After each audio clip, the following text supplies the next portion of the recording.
All right, cool. We're on here. Oh, that sounds like we got the last person coming in.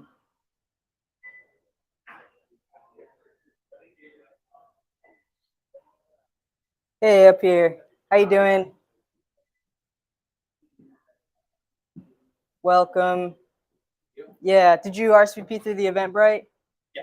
Cool. Could you pull it just so I could scan the QR code? Perfect timing. We were just about to get started.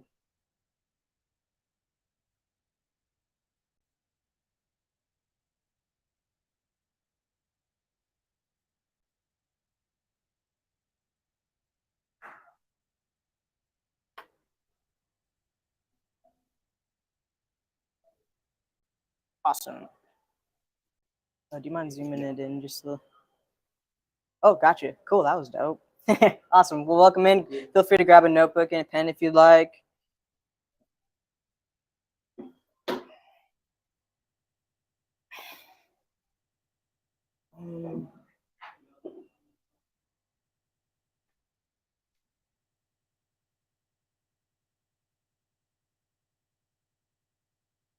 Actually make this as a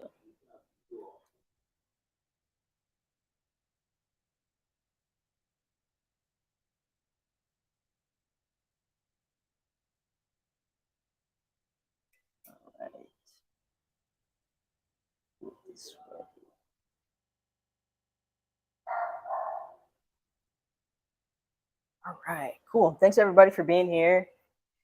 Welcome to Quantum Space. Well, I'm going to just start off by telling a little bit about myself and my artist journey a little bit within the NFT space in the past year and a half or so. My name is Raven50mm, aka Raven50mm on all socials. My pronouns are he, him. I am a photographer and community builder, originally from Holland, Michigan, but have been based out here in LA for the past 7 years. And a lot of my work is around just documenting the streets of Los Angeles, a lot of protest photography, a lot of just documenting small businesses and things like that. And in addition to all of those things, as being an artist and a founder, I am also the events manager here at Quantum. And so I host these NFT 101 workshops, as well as help bring in different community events and things like that here at Quantum. This was my first complete collection that I minted on the blockchain last year on Nipsey Hussle's birthday, August 15th. And this collection was special because it was tied to a school out here in South LA that focuses on serving students. Hey, welcome in. Good, thanks. Go ahead and grab a seat. We're just getting started. Or notebook and pen if you need. But this collection is partnered with Creed Academy. They focus on serving students experiencing homelessness and extreme poverty in South LA. And after the collection sold out in that first day, afterwards, I went to Creed Academy, got them set up with a MetaMask, and was able to donate 2 ETH to the school on the spot. And was just, this is your first positive experience into this space. Here's some Ethereum. Do with it as you please. You can hold, you can cash it out. I hope they cash it out. Looking back now, but yeah, it was 33 1-of-1s. And then also a collection of 19 3D Polaroids, such as these. In addition to after minting and various other pieces of mine on different marketplaces selling, I myself and my fiance Chelsea, we founded the 50mm Collective, which is an NFT art collective dedicated to providing resources, opportunities to historically underrepresented communities. So we focus on BIPOC, LGBTQIA artists in this space, and we curate virtual art galleries, as well as have our ReadyWear collection, merchandise, and these are all paired with our social tokens. So as our community is investing in us, we're also returning that investment back to them with our social tokens, which will be able to be used to a marketplace that we're developing. So, you know, as our community is able to allocate the social tokens from participating in spaces or maybe retweeting a tweet, just being active within our community rather than having to always spend money to allocate the social tokens. And these are some pieces from our ReadyWare line, which 100% of the sales of these goes back into the artist and the collective. This was our way of getting creative for getting funding back into the collective, enabling us to collect artwork and continuing to curate our virtual galleries that we have. And this is one of our virtual galleries, our most recent one that we curated, including 50 LGBTQI artists in the NFT space, featuring over 90 different art pieces. And we take our virtual galleries to various locations. The other one we took on tour during NFT NYC. It was in Brooklyn, Manhattan, up in Harlem at one point, and we project them huge on big walls, and people are able to scan the QR code, go to the gallery, and collect art pieces on the spot while navigating. This gallery ended at the end of October, or at the end of August rather, and we'll be curating our next virtual gallery, which will be for the Meta Masquerade, and that'll be a 2-day IRL experience here in LA, and just again showcasing artists from literally all over the world within our collective. All right, and so, oh yes. About the virtual gallery, is that like a physical space like that with projected art, or how does that work? So this gallery is a metaverse gallery. Okay. It's through On Cyber Virtual Galleries. We have this is our altitude gallery. We also have a charcoal gallery, and we're able to, you can see there, that's a music video that's being played within the gallery. You can walk up to it and literally hear the music playing. These are able to be experienced in VR goggles as well. That's like the ideal way to experience these, but you're able to do it on your phone, on your computer, just walking around. You walk to an art piece and you're able to purchase it right there through your browser, on your phone. Hey, how you doing? Welcome. Good. Thanks. We realized showcasing NFTs in this way, artwork in this way, really helped to kind of shift people's mindsets from, oh, this is an NFT that I could flip and potentially make money off of, to, oh, I'm collecting artwork. And that is a lot of our goal, is to remind people, like, we're artists, this is our artwork, there's no utility necessarily attached to this. Maybe if we so inclined to do so, but it's not always necessary. It's art first and foremost, and that's like the real emphasis with curating our galleries. Okay. So you said that there was a music video for a musician on here? Correct. Actually go out there and... Yeah. Yeah, of course. All right, now we will get into the nitty gritty of just some basic things, and don't necessarily feel the need to write every little thing down. There is a QR code at the end that leads to a PDF workbook of Workshop 1 and Workshop 2 that you can go through, and it has more terms to know, more of a breakdown, just so you can kind of take your time with going through everything, because it's a lot of information. But yeah, we'll get into some of the basic terms to know here.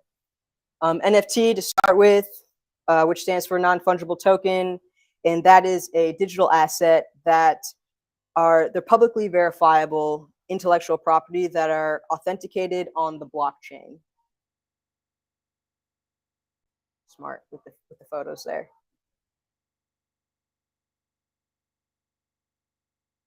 And then we have blockchain. So what is blockchain? A blockchain is a distributed database that is shared among the different nodes of a computer network. So as a database, a blockchain stores the information electronically and in a digital format. So anything that you can digitize, you can tokenize on the blockchain. And what is a token? A token is a digital certificate stored on a secure distributed database, which is the blockchain, like we just went over. Decentralization, this is a big one of just the vast ecosystem of Web3 and why we're all drawn to this ecosystem. There's not one main authority figure. There's no middleman in any of this. And the more decentralized something is, the more responsibility you as the decentralized entity take on. So, for example, if you are fully decentralized and you have all of your crypto and your NFTs on something like this, which is a cold storage wallet, hardware wallet, there's a couple different names for it. That is fully decentralization, and having your assets. You only have the private key to this, which is like the keys to your bank account. Essentially, there's no other way. There's nobody you can call to get those keys back if you were to lose them. So that is what we mean when we say decentralization. Web3, a new internet that is decentralized and uses blockchain technology. And so in this model, there's a focus on tokenized incentives for participation, like I had mentioned with the social tokens, for example. Individuals own their content and information is distributed and stored throughout the entire network, the entire blockchain. So before we had Web 2, which was the internet, Instagram, we're all posting our photos for likes, but there's no monetization coming back within that. Web 3 allows us as artists to mint our artwork or upload that to the blockchain. And there's no middle entity getting in the way of any of that. If you have internet connection, if you have the abilities, then you'll be able to, sorry, I just want to put this on Do Not Disturb. You'll be able to mint your artwork to the blockchain. All right, a little breakdown here of fungible versus non-fungible tokens. So when you have something that's fungible, that's something that can be substituted and hold the same value as its interchange. So $1, for example, $1 equals $1, or even Ethereum, 1 ETH is equal to 1 ETH. It's even if the price is fluctuating, 1 ETH is 1 ETH. When you have something that's non-fungible, that is an asset that can't be substituted. It has a unique attribute that makes it different than something else. So a painting, it's valued at different various levels depending on who the artist is, et cetera, et cetera. Same with a house. Houses get appraised, they have different values, that kind of thing. And when it comes to digital assets, that is the same as an NFT. Hey, how you doing? Welcome in. Good to see you again. So yeah, those are kind of differentiating the two there, the fungible versus the non-fungible.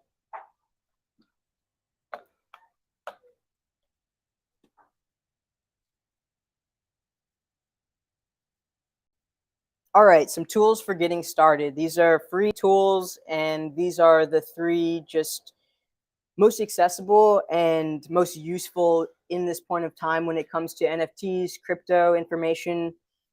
Twitter, that is where most of the conversation is happening across the board all day. You can jump into what's called a Twitter space and listen in on various topics depending on the space that's being hosted and who it's being hosted by.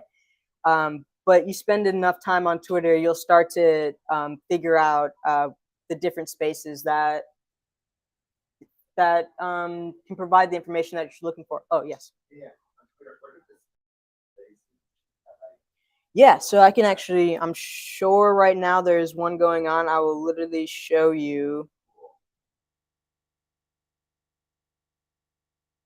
Here we have, what is this one? NFT art chat and share. So just on my phone here, to Twitter, you can see at the top these little purple bar, this little purple like bar here. You can kind of see like the topics. You can click on it and then you can start listening. Thank you for stopping by and sharing Oh, that's probably another good one to be in. Let me see here. But there's different topics of like, artist talk or artist spotlights are really great.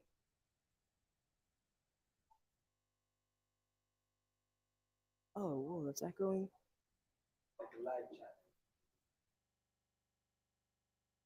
Right, it's like a live chat, but audio. It's just audio. So this is one talking about the Utes NFT project, but you can just come in here and listen. You can request to speak, and sometimes they'll bring you up on what's called the stage, and only so many people can be up there, but you can ask questions and engage in the conversation.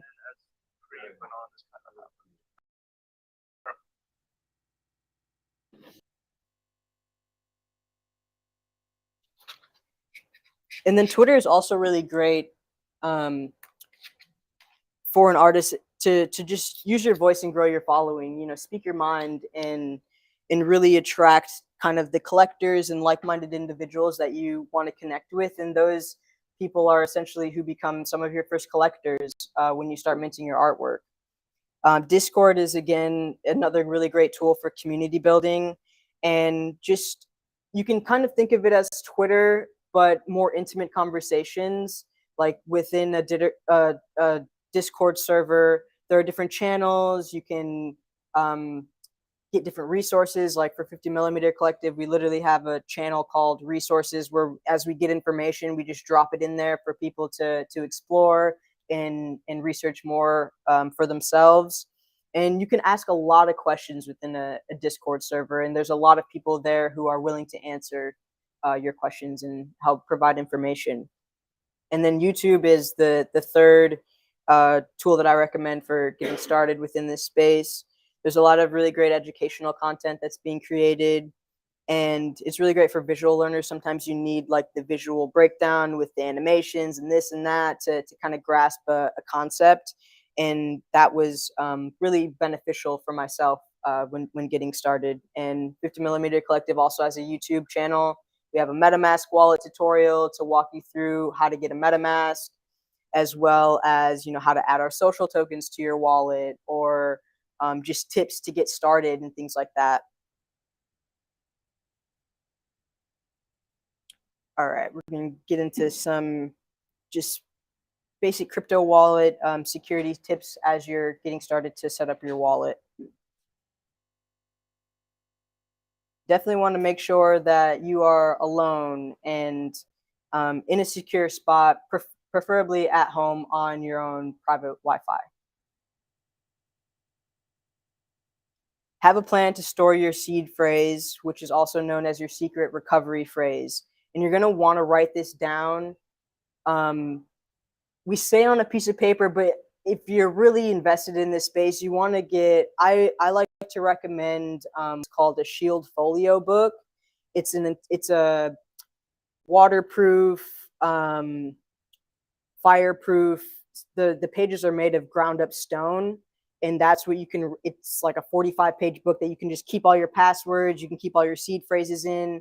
So then you don't have all these loose pieces of paper that can just get thrown away, and then you're like, oh crap, where's my seed phrase? Because like I said, that's the only way you're going to be able to recover your account if you forget your password or anything like that.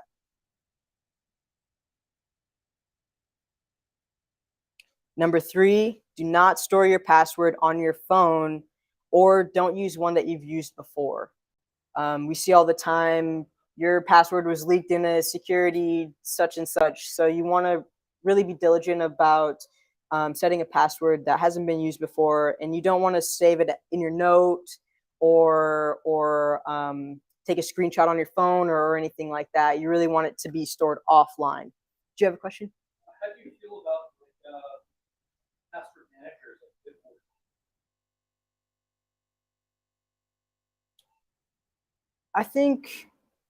I think as long as your password is like in something like LastPass or things like that, I think that's I think that's okay to do, but as long as your seed phrase and your recovery phrase is completely stored separately offline, that is the most important, because even if your password is man, actually, as I'm saying that and thinking through this, I would get a Shield Folio book and just keep everything stored offline.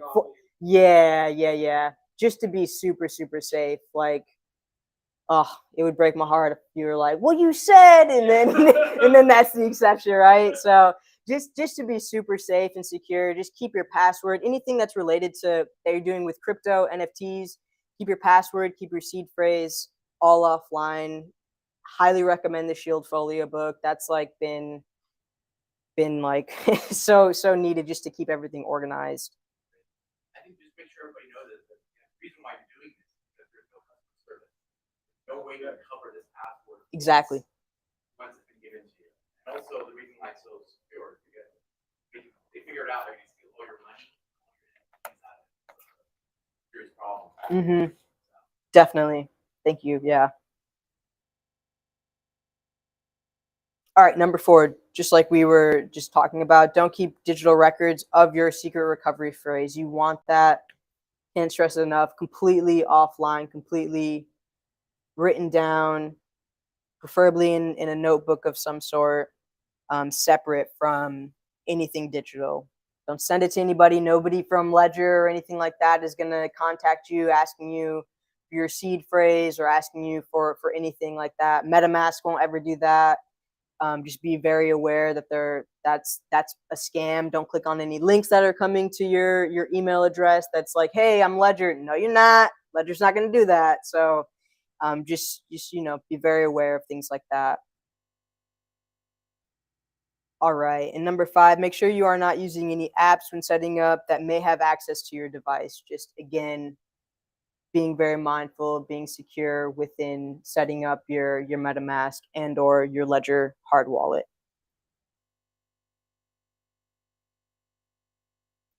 All right, cool. We can get into some questions or comments that anybody has. This went by pretty quickly.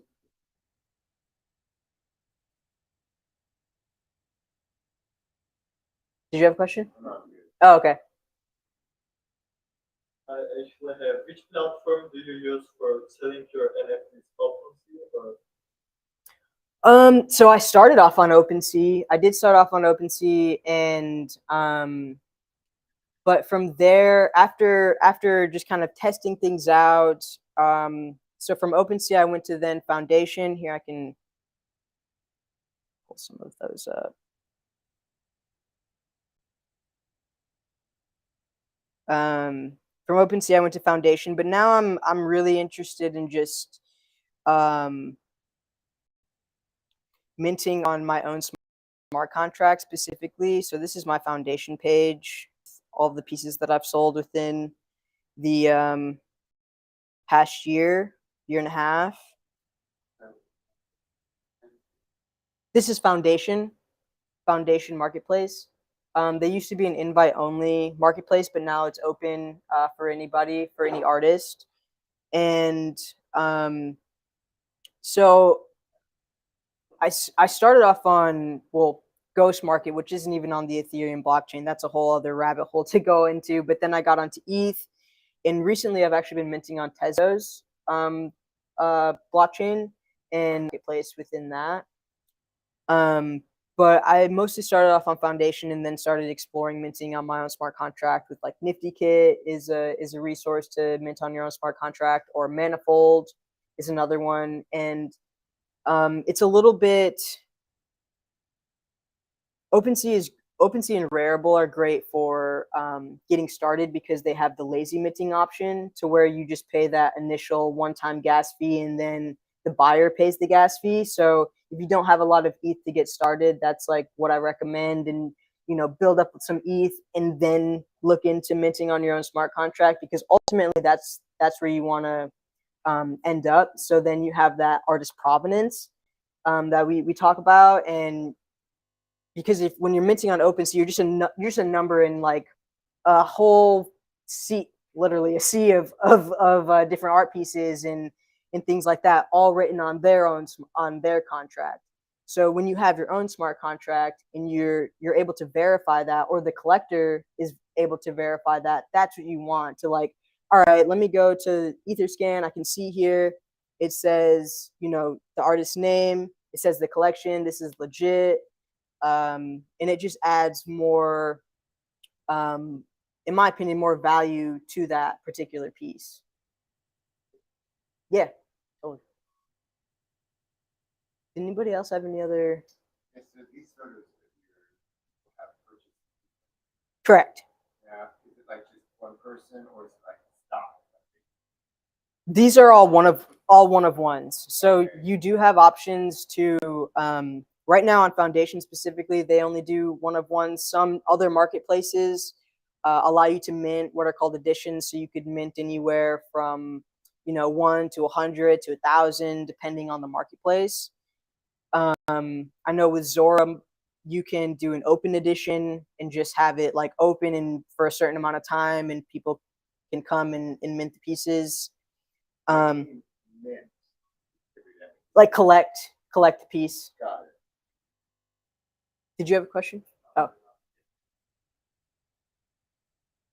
Foundation does not have the option to create edition. not yet. Nope, not yet. Just one of ones. And I do also want to make a note of the artist royalties, and that's why this particular space is so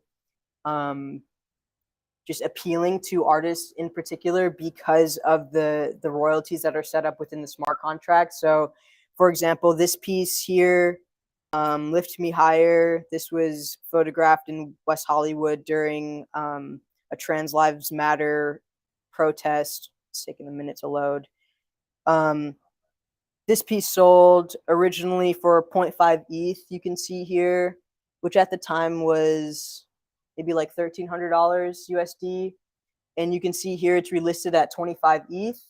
And so the royalties that are set up for this is 10%. So once this piece sells for 25 ETH, I'll automatically get sent, what, 2.5 ETH to my wallet, if I'm doing the math correctly. My brain's kind of like, okay. That'll just go to my wallet automatically because that's set up within the smart contract. It's Because, you know, the currency is so volatile. Today is $25,000, tomorrow like $50. Do you have, is there some sort of something on there that sort of fluctuates?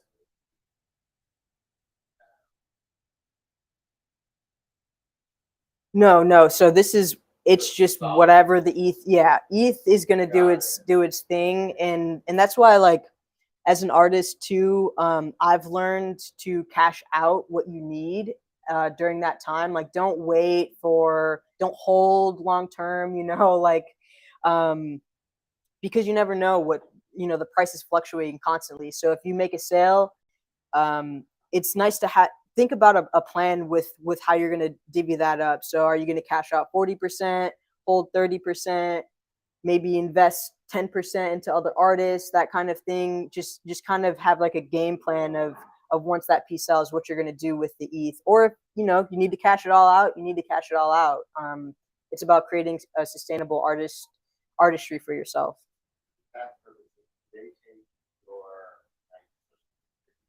No, you are completely responsible for that. Yeah. So 30% to tax first and foremost, and then break the rest of it down. Yeah. Can you talk a little bit about difference on minting and reserve prices and like fixed prices and the pricing stuff? The difference between those models of selling or giving out the. So like, just what kind of different models are there? Like bid or fixed price or stuff like that. Okay, yeah. So there's, like, for this piece here, there's an auction price of 1 ETH. So somebody could place a bid and start a 24-hour auction at 1 ETH, or if they just wanted to not deal with an auction or anything like that. They could just buy it straight up for 2 ETH. And as an artist, you determine what those prices are. It's kind of, I always recommend starting, low. Like my first price, I priced at 0.08 ETH, and that sold in an auction for 0.11 ETH. And so that was how I was able to establish my floor price. And so from there, I was able to build a little bit higher, price a little bit higher. But then you also want to keep in mind, depending on what your goal is within this space, how accessible your work is. Because, once you get a certain price, not everybody's going to be able to afford your artwork. So keeping in mind, that's why with Hustle and Motivate, I released the one-of-ones at a specific price point, and then I had editions at a lower price point. So then it's still accessible for people, whoever wants to collect, no matter what they're able to really afford. And then so you have the regular auctions, the 24-hour auctions. Some marketplaces like Quantum, they do a Dutch auction where the pieces are listed at 1 ETH and they drop incrementally like every 5 minutes or so at a resting price of 0.25 ETH. You also can do just buy now, straight up listing them at a certain price, and people will, pay that price for each of the NFTs. I'm trying to think if there are any other models. Dutch auction, 24-hour auction. Some auctions you can set for, I know Drifter Shoots, he just released the final piece of Where My Vans Go for the auction starting at 100 ETH, and that auction will go for 10 days. So you can set it, it doesn't have to be 24 hours, but for Foundation, it is set to 24-hour auction. So it just varies on wherever you're listing it on the market, depending on the marketplace.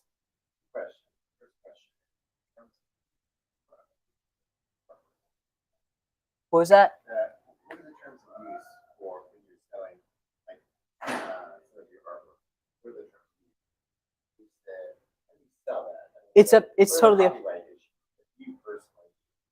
It's totally it's up to you. My artwork is my artwork, so I don't include like there's conversations around like giving away IP or having the license be COO to where people can, make derivatives or things like that as artwork. I personally don't go that route. I feel it's too early in my artistry to be able to establish that or determine that. And so I reserve all the rights for all of my artwork, and I put it in the description just at the bottom, all rights reserved.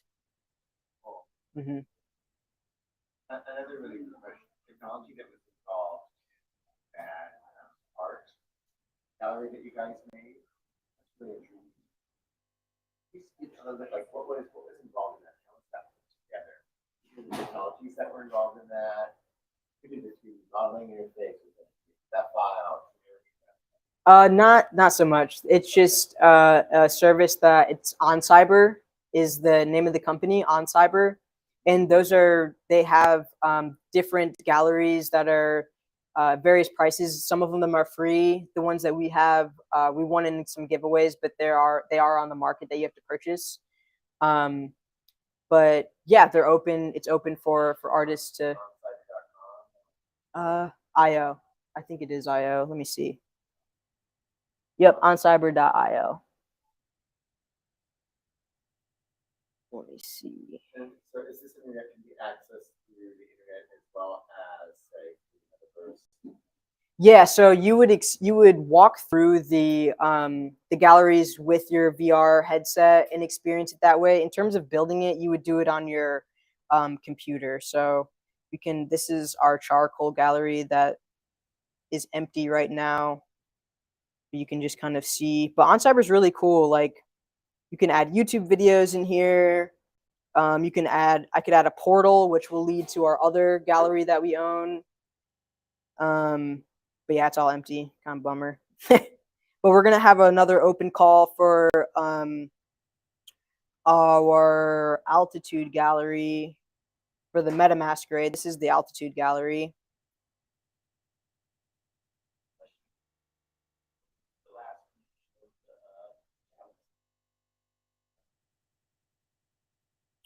I think that was just there. I was just spawning to a different, to it. Yeah, that's just like, is that what you're talking about? Yeah.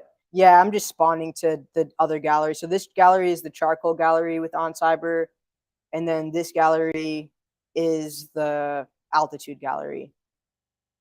And this holds like 110 pieces. And so we'll have an open call, and Chelsea, our co-founder of the 50mm Collective, she will curate all of the artwork into this gallery, and then I'll go in and do a video walkthrough, first-person walkthrough of it, and we will then display that walkthrough in on a big. Hey, how you doing?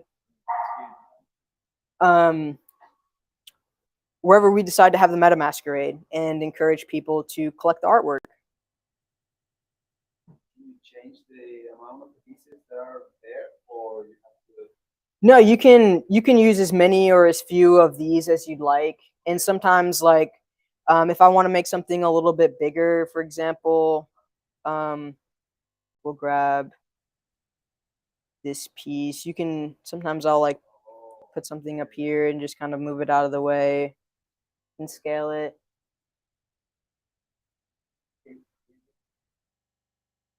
No, it's okay. So when somebody buys these artwork, they just buy. Are they also buying like a high resolution file, or is it just? If the artist would like to attach that as like I know for specifically OpenSea, you can mint a piece and have it have unlockable content. And so that unlockable content could lead to a high resolution file. So, for example, So they won't actually want to say, I want to print this out. Like a printable piece. yeah, they could, but it's up to the artist, you know? Yeah. So I've had collectors reach out to me, hey, is it okay? I'd like to get a print made. And yeah, you know, it's again up to me. It's my choice, but I love that. Hear the price of that. Or like, you might choose something like 580. Then you would have that 25,000 pixel by. Yeah, you could do something like that. I would be mindful of minting the same image. As NFTs, that's typically frowned upon. You don't want to like mint the same image. So maybe if you altered it, whether it's like this low resolution file has like a white border, it's like matted or something like that, and then the high resolution file doesn't, just something to differentiate the two of them. Something to be mindful of. Yes.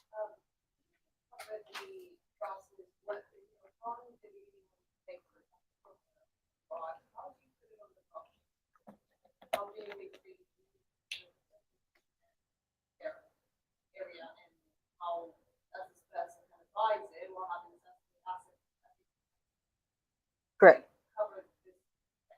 Yeah, so I'm trying to think. Yeah, that actually might be covered in, I think that's covered in workshop 2, but just no, it's all good. It's all good. I'm just trying to think through. So ultimately you want to have a plan for like where you're going to mint the piece, the price of it. I learned the hard way to like make sure you have like the title, the description, all of that together, because there's a lot of clicking around, and it's just kind of a lot to keep track of in your mind. So just having that to start in like a document, so you can just copy and paste that. You want to know also where you're going to mint the NFT, like what kind of do you want it to be an auction? Do you want it to be fixed price? Do you want control of the auction duration, of how long it's going to be for auction for?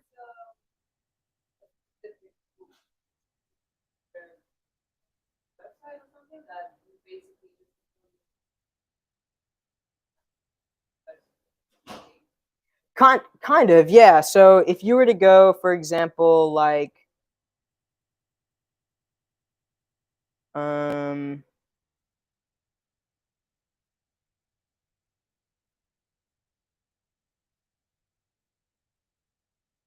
into, oh, I'm already logged in.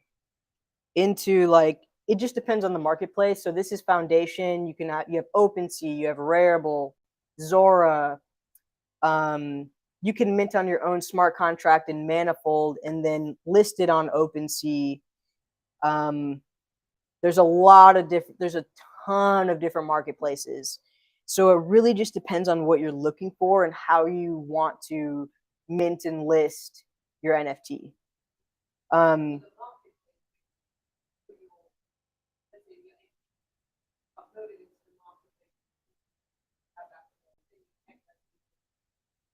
Correct. So, correct.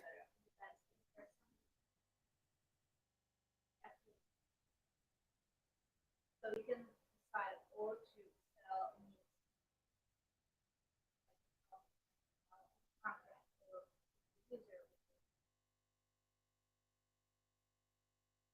Yeah. Yeah, so you're not allowed to sell one picture 2 times, isn't it? Correct. You don't want to. Who controls it? What do you say? Nobody. Not necessarily the contract. It's really the community. So, the community is it's pretty small. Like to where if you're in this space for a while, you start to make connections and So learn. other persons can report that and. Correct. Report it, get it taken down. But for example, maybe the person who sells a picture can change only one picture, and then there's nothing other people can do again, isn't it? I mean, I don't think it's a different picture than when the person who sells the second picture just changes one.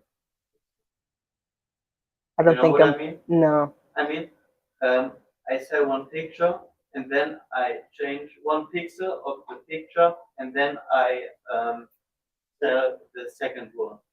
So you can see a difference, but there isn't a difference. So then there's nothing somebody can do against it, isn't it?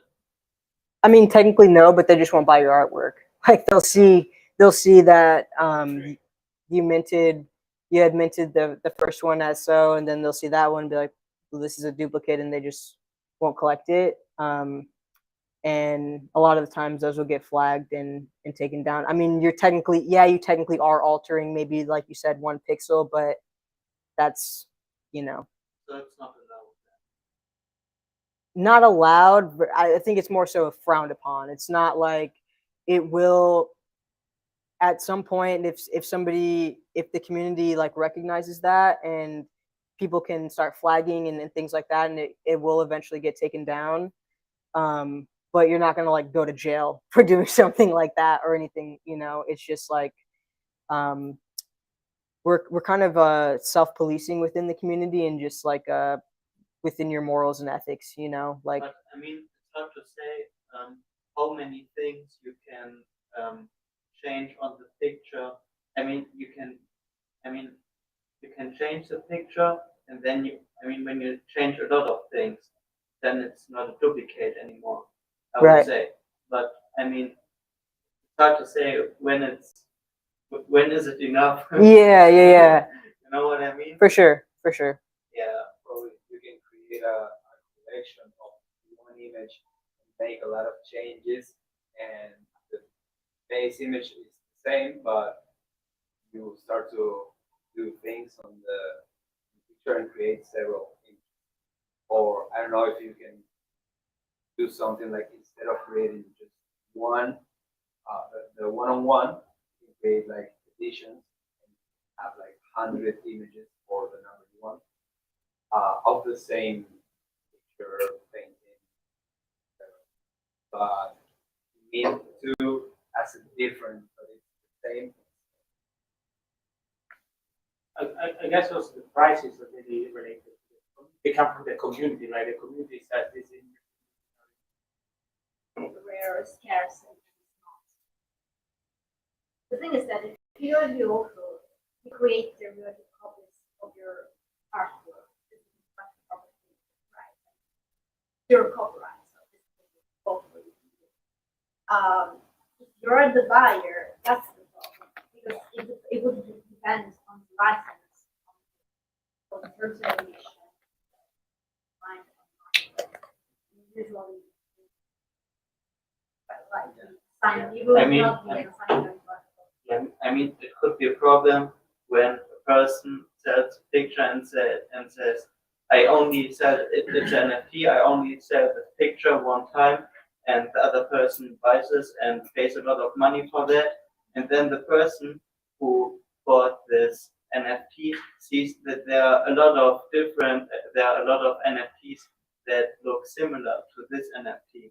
Then maybe the person is not happy with that, you know what I mean? Right. Yeah. It's definitely about clear communication within your minting to establish like this is what I'm doing. These are the rights that come with it or don't come with it, and just really use that description that you're creating to really make clear like so it is written and it is like uploaded to the blockchain, you know, of like, hey, I've said this is what I established as the artist. And so there isn't that miscommunication of like, well, you didn't say, and so now it's like a back and forth, you know. You want to create the clear communication to the collector.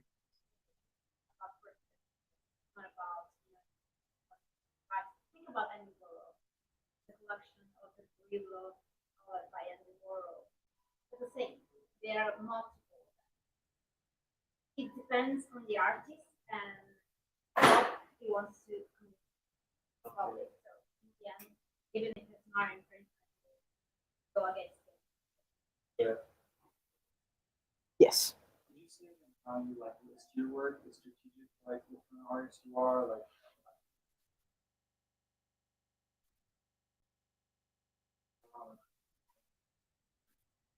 platform pop up randomly, like strategy artist you are? Yeah, I think like again going back to having a plan as you're curating your artwork, like is it going to just be a one-off piece or is this a piece of a larger collection, and how do you want that collection to be digested and looked through and things like that. So just as an example, let me think of, see if I can get to the go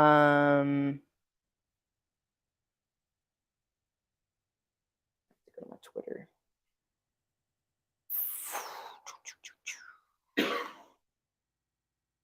So when I was exploring minting on my own smart contract, it was kind of, there was I had mentioned Nifty Kit as a resource to mint on your own smart contract, and they had their beta of their drop kit feature, which was like you were able to mint a lot of different pieces. You were able to set rarity traits.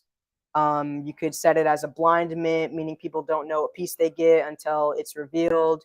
It was just like a cool, for me, I looked at it as a way to drop photography in a similar fashion as like PFPs and collectibles with like the blind mint and rarity traits and things like that. But the website of where you go to collect the pieces, this was it. Like, this is what it looks like.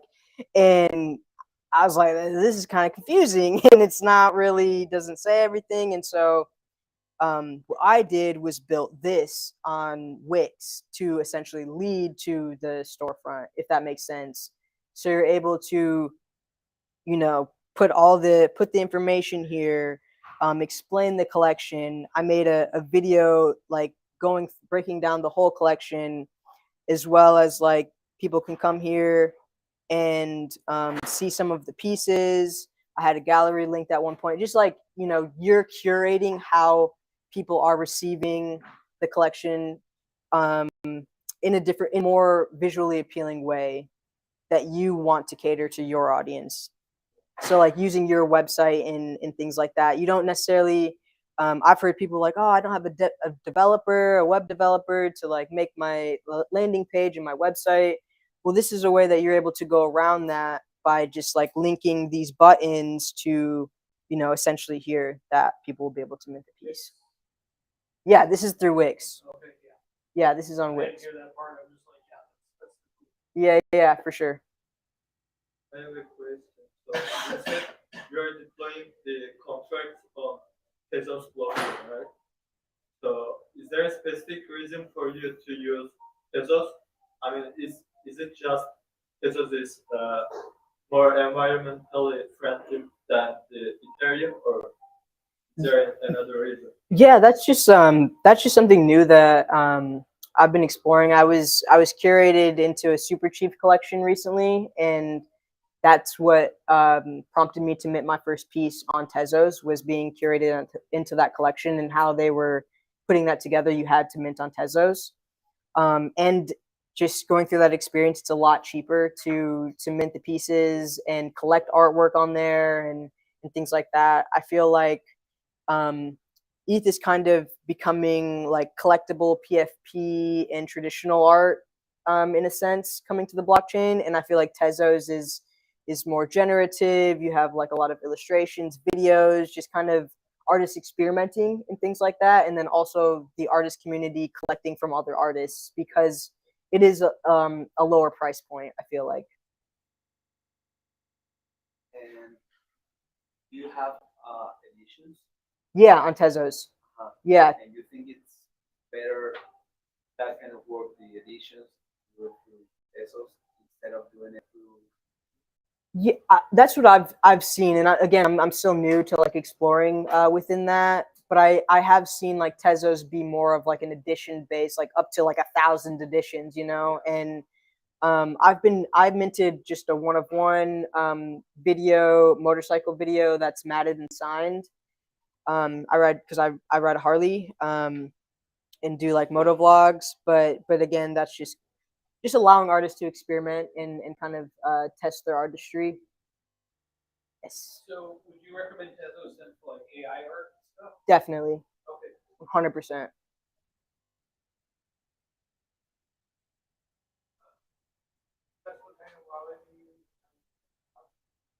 Yeah, so I use I use MetaMask as a software wallet, but I do everything now off of my Ledger hard wallet, and so I have this link to my MetaMask, for example, so I have to approve and sign everything through here. But yeah, so if you have your ETH on MetaMask, or if you have it on Ledger, it doesn't matter.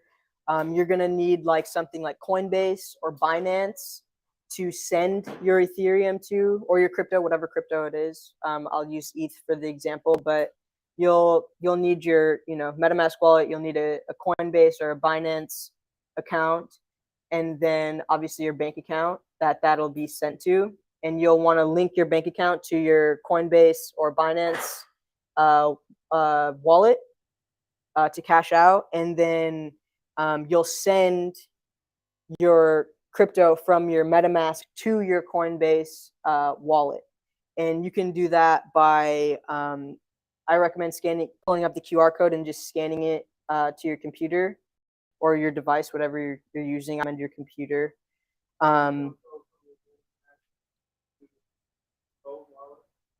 You'll go from, it just depends on where your crypto is. So if your crypto is on your MetaMask wallet, you'll send it from there to Coinbase. If it's on your hardware wallet, you'll send it from your hardware wallet to your Coinbase. Exactly.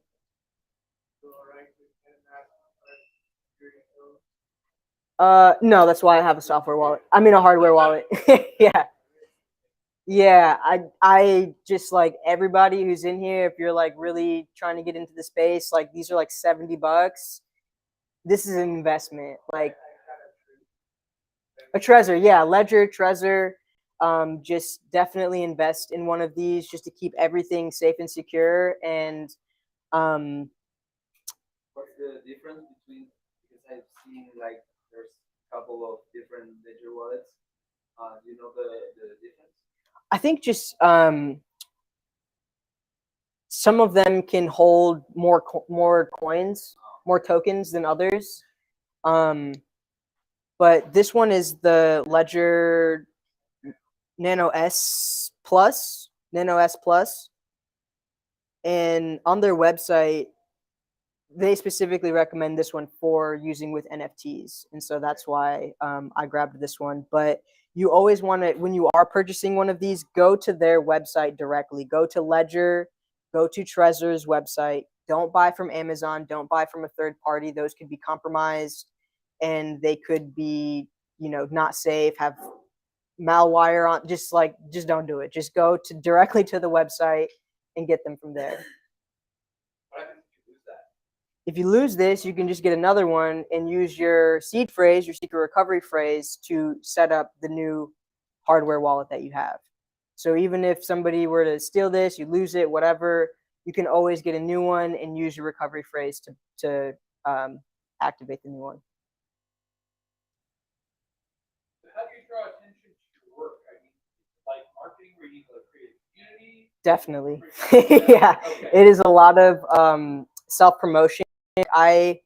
When I was promoting Hustle and Motivate, here, let me make sure I have this QR code up for folks. This goes to the worksheet that has workshop 1 and 2 onto it. But yeah, it's a lot of self-promotion. When I had released Hustle and Motivate, I like to think of them as album rollouts in a sense. So like you have an artist who's about to drop an album, they'll do a month worth of promotion.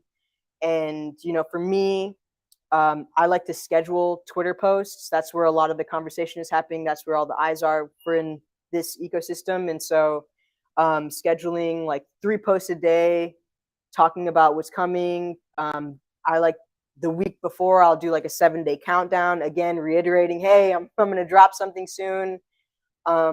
I've gone as far as creating a collector's magazine that I'll send to my collectors, breaking down the information for the new collection that I'm going to drop, things like that. But it's definitely,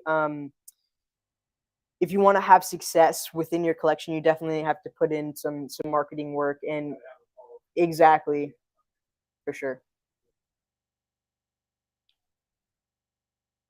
We can do one more question if anybody has one more question. No, we can wrap it up.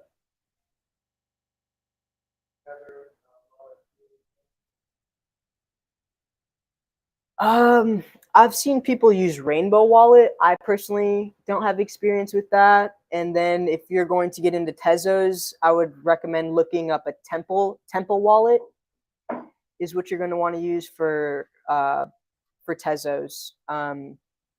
And if anybody is looking for like one-on-one help or just private workshops, I'll be hosting those through the 50mm Collective soon. So get on the mailing list, and we'll be sending out an email about just one-on-one MetaMask walkthrough setup, one-on-one Ledger hard wallet setup. Those you definitely please, if you're getting into the space, get a hard wallet. Definitely do yourself that favor.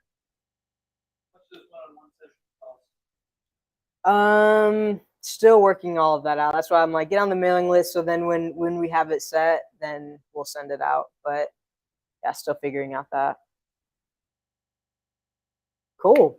Thank you so much, everybody. This is awesome. Yeah, of course. Thank y'all. Thanks. Yeah.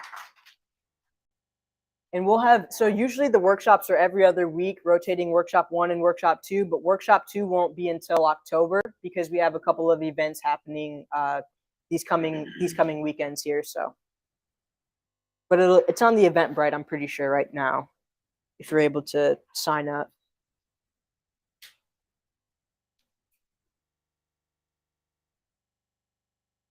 Thank you. Yeah, of course. Yeah, thank you. Thank you for coming. Yeah, of course. Yeah. So 50mm Collective, that's the NFT art collective that I started with my fiance. We curate virtual art galleries. We have open calls for specific artists, whether it's our Bold Black Beauty, which is all BIPOC artists that we highlight, or Visibility Gallery, which is all LGBTQIA artists. We have MetaMask Gallery coming up in November that we're going to release the open call for soon. So it'll be on our Twitter and things like that. People can submit. Have a series of Of course. Oh, awesome. Yeah, be on the lookout for it's just an open call, so we go through everybody's. Yeah, of course. Nice seeing you again. Thank you so much. Yeah, of I'll see you course. around. Yeah, definitely. Take care. Good seeing you. It was really good, thanks. Thanks, man. Yeah, have you heard of Marwan's, Thank you. Yeah, of course. Thank you so much. Of course. Have a good one. Thank you for coming in. Take care. Thanks. Thank you. Thanks for being here. See you. Thanks. Thanks for the questions. Great. Oh, thank you. Yeah. Oh, that's amazing. Yeah. Are you on Twitter? Yeah. Definitely. I'm kind of old. That's all good. Yeah. Get on Twitter. Follow 50mm Collective. Yeah. The 50mm Collective is in the QR code there, but we'll be having the open call soon. So definitely submit that because it's going to be on Tezos. It'll be like low cost and everything. So it'll be good. Thanks. You too. Good seeing you again. Oh, that's amazing. Definitely. Oh, that's very cool. Thank you. Thank you. I was wondering if you heard of Marwan Shaheen. He's an artist. He's an artist. No. I just went to an event of his. He's got some really cool stuff, like a wide collection. But this one I thought was really cool, and I saw you had the police officer in there, and just an idea to throw out there for you, since I look like you also have a merchant that have clothing. Yeah, yeah. I think these could be really cool, like these, like sort of like a shirt like that. Yeah. Like, I would buy it. It's kind of like a police officer shirt, but then it says like compassion, like COM passion. On Yeah. the tag. It's just really neat. So That is that artist minting those as NFTs or NFTs, yeah. Okay. I think well, this is a one of one NFT. okay? So yeah, but I mean, you might want to check them out. And I don't know. I was like, dude, you guys should make those shirts. Yeah, that's awesome. That's very dope. Yeah, cool. Thanks for sharing. Yeah. Thanks a lot. That was really cool. Yeah, Really thank good. you. Hopefully we'll see you at workshop Yeah, too. well, we will. Cool. When is that? Let me pull it up. We have it on the Eventbrite. I know. Oh, it's already on there. Yeah, it is on there to. Maybe it was October 1st. Will be the next one. Okay. Oh, it's So, Saturday. I Couple think, weeks. right? Yeah, every Saturday. Okay. Oh, okay. Or not every Saturday, but it's like Saturday. yeah, 3 to Okay. 4. Yeah, I've always been really nerdy. Like I taught myself to program when I was 11, like back in the 80s. And it's like I've always been like one step ahead of like every new technology that comes out. Like I'm on top of it.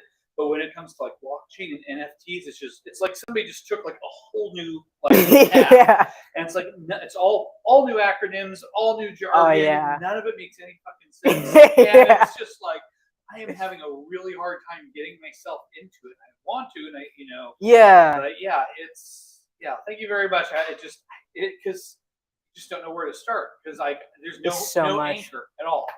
It's so much. It's like the Yeah. wild, wild west right now. We're all just like guns blazing, figuring things out. And It's, I think it's like trying to learn marketing. We're like basically drinking the ocean. he left Where his it's head. just- yeah, there's just too much to learn and Drinking the ocean. Yeah. yeah, exactly.